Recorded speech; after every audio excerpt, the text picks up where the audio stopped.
شروع کرتا ہوں اللہ کے نام سے جو بڑا مہربان نہایت رحم والا ہے۔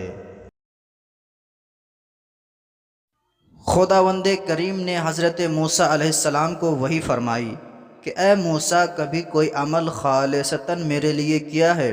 حضرت موسیٰ علیہ السلام نے عرض کی رب العالمین جی ہاں، میں نے تیرے لیے نماز پڑھی، تیرے روزے رکھے، تیرے لیے تسبیح و تحلیل کی۔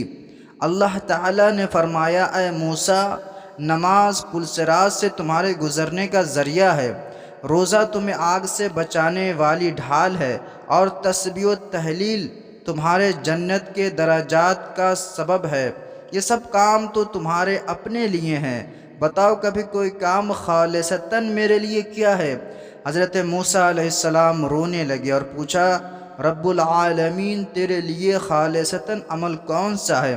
اللہ تعالیٰ نے فرمایا کیا مظلوم کی مدد کی، کیا ننگے کو لباس پہنایا، کیا پیاسے کو پانی پلایا، کیا کسی عالم کا احترام کیا؟ اے موسیٰ یاد رکھو یہ عمل خالصتاً میرے لیے ہیں۔